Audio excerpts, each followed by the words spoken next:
seventh mantra, continuation from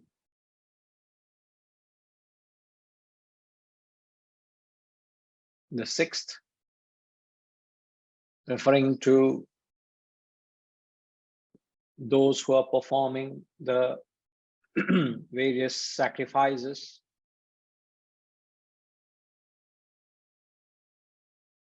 the performance of the yajna, the fire ritual, the yajamanam, the sacrificer,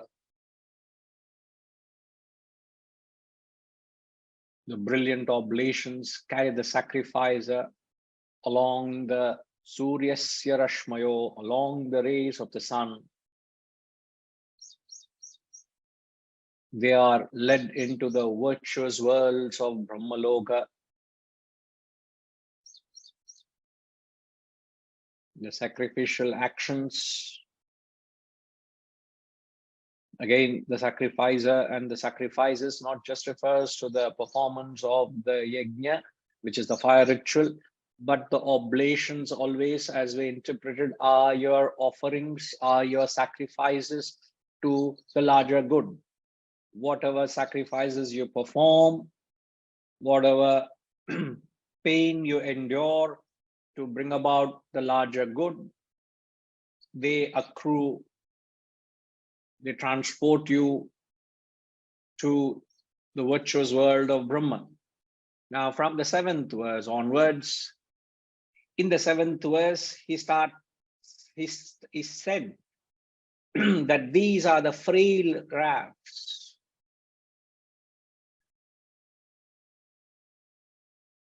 Adrudha flava. Flava means a raft. Adrudha. These are the frail rafts in the form of the 18-fold sacrifices constituting inferior action. Avasham karma. Avasham karma means they are the inferior action. Now you must understand that the highest truths declared by the Shastras, by the Gurus, is the Brahma Vidya, is the knowledge of the self. Compared to that Brahma Vidya, compared to that knowledge of the self, everything is inferior. So here, from this mantra onwards, you will realize the Guru is very critical of those who are holding on to the ritualistic aspect of religion. He calls it firstly as inferior actions. And he also criticizes them with a lot of concern. When he says criticizes, he's not condemning them. He's trying to highlight the limitation in our perception, that we are not able to see or attune to the reality. So those who acclaim this, which is the 18-fold sacrifices, he who claims this, he calls them as fools.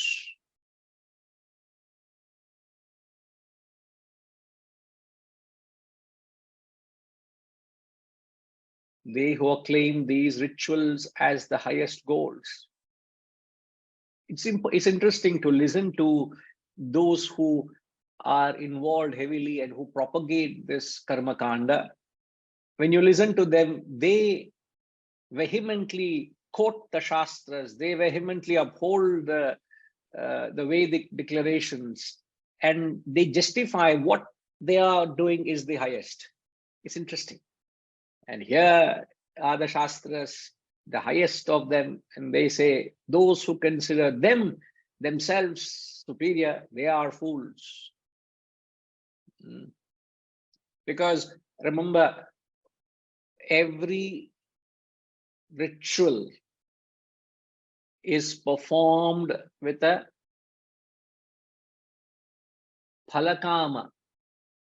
There is a fruit, there is a phala, there is a desire involved in it. Very rare indeed is one who performs the ritual without phalakama. So I would go to the extent and say that the karma kanda is used as a means to convert the negative vasanas into a positive vasanas. Karma kanda or the rituals are used to convert the negative into positive. And since you perform some positive vasanas, means positive actions, you are changing the motive from selfish to unselfish. You use the rituals to convert it to unselfish. And as a result of the unselfish karma you perform, you enjoy some temporary heavenly benefits. That's all. So karma kanda or rituals is just a means to convert your papam into punyam. If you are running behind the worldly pursuits, you will acquire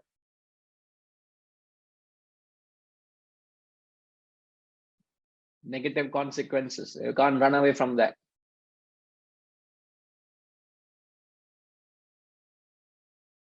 So the first step into spirituality is rituals.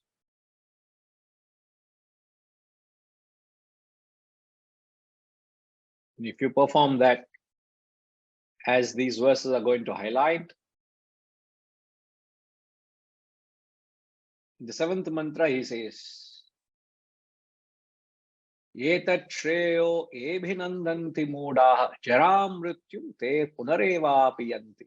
Punah, again and again, jara mrityu, you will be subjected to old age and death. Whenever they use a part, it means the whole. That is the style of the Shastras. So when they refer to old age and death, they refer to the 5 metamorphic cycles one is subjected to. The 5 metamorphic cycles are birth, growth, disease, decay, death.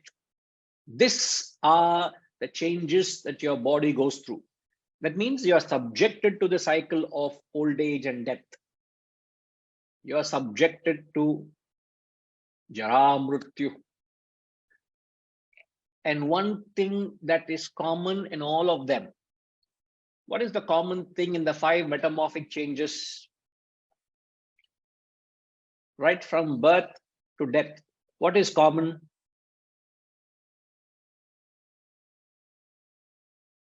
US.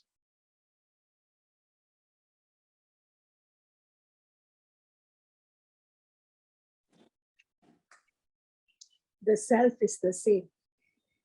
Huh?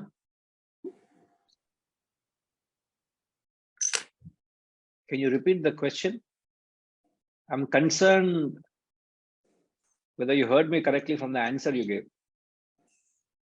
My question is what is the common factor in the 5 metamorphic changes? What is common? I'm asking you, you are asking me again the same thing. Huh? What do you notice this common factor? Right from birth, growth, disease, decay, there's death. change. There's change. Yes, there is change. What else is common?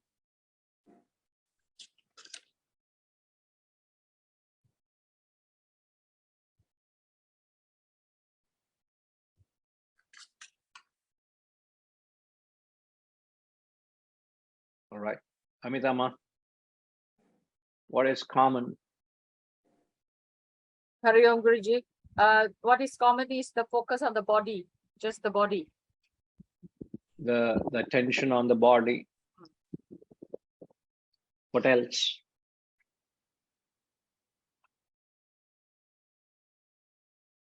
Setuji?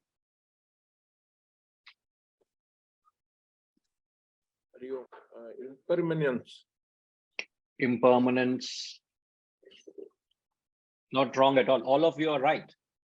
The change, the attention on the body, the impermanence nature. What else? How can you look at it? Katrima says the individuality, right? Harish, when you go through, you and I are going through it. Our body now is going through which phase, Harish?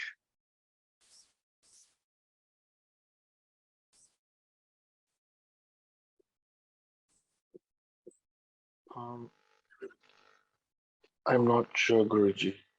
What are the 5 changes we said every human goes Birth, through? birth, growth, disease, decay, and death. Okay, rule out. You want to come to the right conclusion, you negate it. If you can't assert it, go through negation. I'm sure you're born long ago, no? Yes. Birth is done. Yes. You're still growing. Are you still growing in height? In weight, you No. may increase and decrease. So growth is done, isn't it?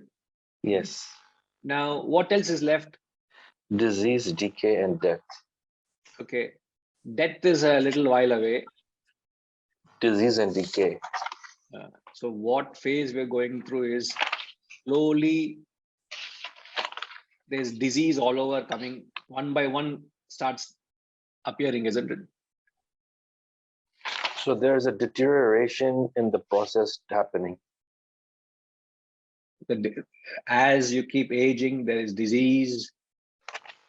And as you grow older, you start decaying, means everything starts, malfunctioning, and then come to a point where nothing will function. Samapti, tatastu, the end, death.